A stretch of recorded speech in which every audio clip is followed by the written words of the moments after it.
Welcome back. We ended off with the last video. We just uploaded this information from Geodata Direct. The next thing we're going to do is check Acris, and as you see here, we have a list of buyers, we have a list of sellers, and then we have the sell dates. Okay, all of them within the last month, and then we have the prices. Okay, so what we're going to do now is see which of these properties was bought with cash and which ones were bought with a mortgage. Okay, again, we only want to work with the ones that were bought cash, and we're simply going to notate that here. So if it was bought with cash, we're going to type yes. If it was not bought with cash, we're just simply going to type no, and we'll sort this in a second. Okay, so we're going to go to Acris, and again, you'll have the link for this. I've already sent it out to you, so you just cut and paste this link into your computer. We're going to click begin using Acris.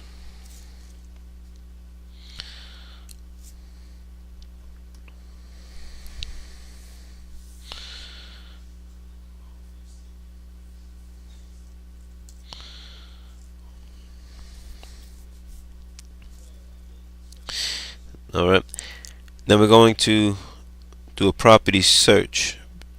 Search property records,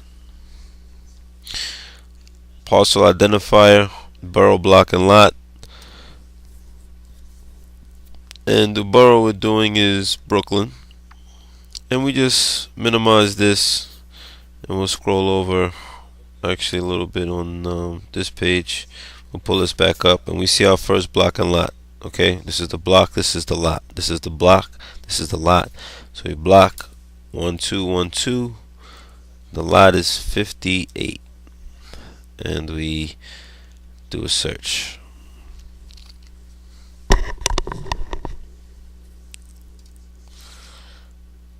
And, let me maximize this for a little bit. Fantastic. Now, what we look for is the last deed or the last sell date. So this is the deed, and this is the deed amount. Now, the difference between searching for the owner or if a property was bought with cash is the simple part, because right now I can look and see that this property was purchased with cash. And here's why.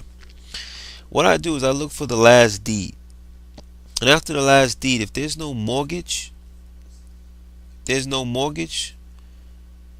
this one is a satisfaction of mortgage. I'll explain that in a second. If there's no mortgage, what it means is that this person bought this property with cash, $450,000. Now, to double check that, if there was a mortgage, let's say this property right here, this mortgage was created on 4/26 of 2007. Okay, so that's April 26, 2007. This mortgage was created, and it was paid off on 3/22/2011. And this is the record date. This may not be the actual date that the mortgage was satisfied. But if you look at it, you know, in order to satisfy this mortgage, there had to be a payoff of some sort. Because what a satisfaction means is that there was a mortgage on the property and the mortgage was paid off. So if this person, typically when you sell a property, if let's say this mortgage right here, which was held by Saint Bernard Ubain, okay, and this is the last name, this is the first name. So what it's saying is that if this person had a mortgage and this person transferred the deed as it was here to Emergy Properties, and this mortgage was paid off, this person that bought the property paid with $450,000, gave it to this person to pay off the mortgage. Now, usually, if there was a mortgage on a property, you would see a mortgage right after the deed. states that the new owner borrowed money. In this case, you don't. So this is definitely a property that was purchased all cash. So we would go to the Excel spreadsheet very quickly and we just click yes. Now the next part of it is just to fill out this information right here. And this information, we're going to obtain some of it from the deed, and some of the information we're going to actually look for in the next video. Okay, so we're just going to go to the deed for a second. If you go over here, we always start at the last deed. We always start at the last deed. Remember, this is in order from most recent to least recent. So obviously this 310 2011 is the most recent. Okay, and this is the last deed that we look at. We always find the deed and we always work our way up from the last deed. That shows us really what's going on with the current owner, except something like this, which is a satisfaction, which shows activity really from this owner paying off the mortgage. So we're going to click the image.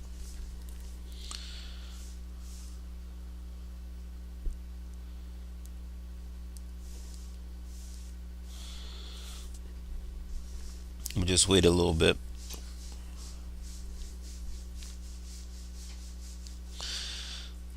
Okay, so now we have the image and we have the buyer. Okay, we always go down to the first page to see the buyer. So we have the buyer, and again we had the buyer's company's name on our spreadsheet, if you recall. Okay, but now we have an actual address. We can cut and paste this over here because this is the owner company's name. Now this buyer is either going to be a company or it's going to be a person. If it's a company, which all of these are, we can just kind of cut and paste them here. If it's an individual, we'd cut and paste that name here, and then we would just forget this section and move forward. Okay, but since all of these are companies, how can I tell they're companies? LLC, LLC, LLC, Inc.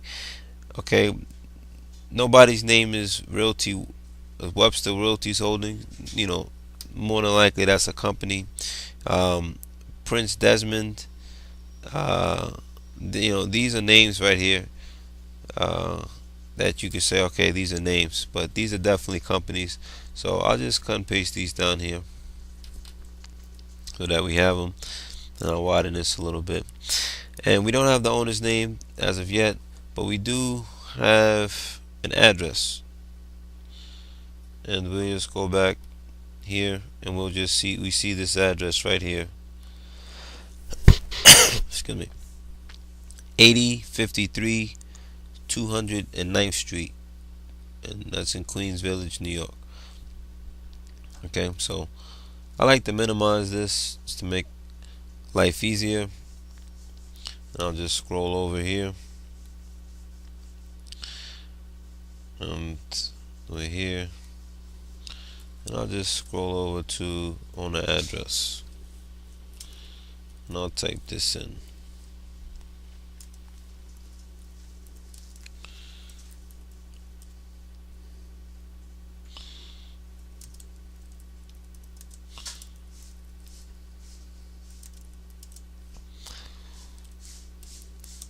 Okay, we don't have owner phone, we don't have owner email as of yet, and this information in orange we may or may not get. Attorney's information is very likely we will get, and I'll show you where we get that in a second. But the information in orange we may or may not get, and that's fine. But if I definitely want you to try to get it and search for it. Okay, so we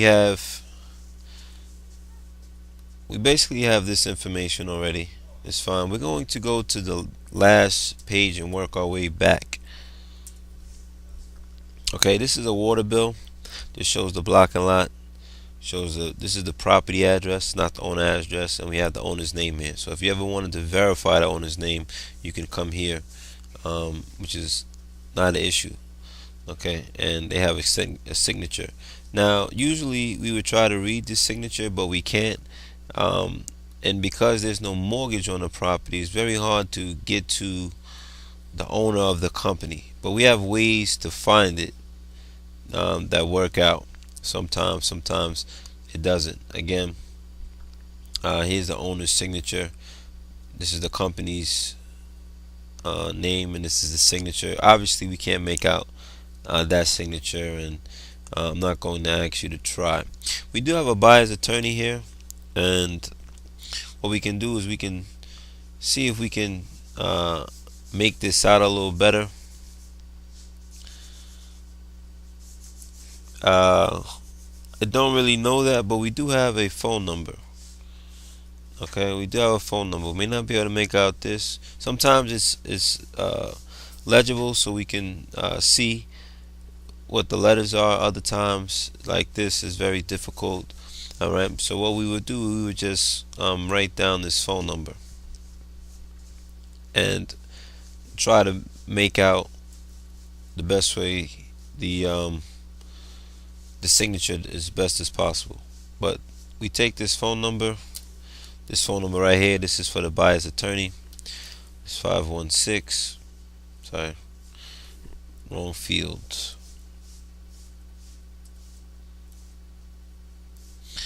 Let's scroll back up. I did that in the owner's, wrong field. Going to the owner's attorney's phone number, 516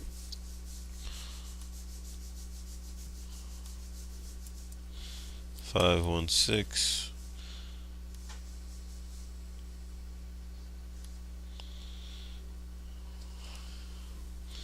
358 5555. Okay, and I'll try to make this signature out, even though, let me just zoom back out. I think that's a ASAL. That's what I would put, and then I would just, it seems like the other one may be JEON, and I would just put a note here, say attorney's signature is very hard to make out. Okay, now for the most part we've gotten all the information that we can get from this deed. Okay, and I'll go back one more page just to show you it is again. You always want to look at the real property transfer report. That's the report that tells you a lot of things, and you also use it to verify, excuse me, let me just zoom back in. You also use it to verify the price, all right, what the property sold for. You always use it to verify that. Okay, and this is the buyer. Obviously it's a company, so we don't have the buyer's personal information. Okay, now if the buyer did write legible, we would be able to come here and we would be able to get the buyer's information. Now another thing that I see here is that the buyer has a different address, and we'll look at that in a little bit. Okay, so once this really completes our accurate search as it pertains to the comparative sales, or the sales search. It's not necessarily comparative, but this completes our accurate search as it pertains to the sales. Sometimes I'll just scroll through. There's usually nothing on the Schedule A, so no need to check that, but sometimes you'll scroll through and you'll see a signature. But basically I'm back to the first page now, and we'll go back to the search sheet, and I'll go back to click back to the ACRIS. The only other document is the satisfaction of mortgage. Again, that's not going to pertain to the current owner. Okay, so once we've done this, we then go to other means in order to find certain information, and we'll look at that information in more detail in the next video. Alright, this concludes this video, and next video will be the internet search.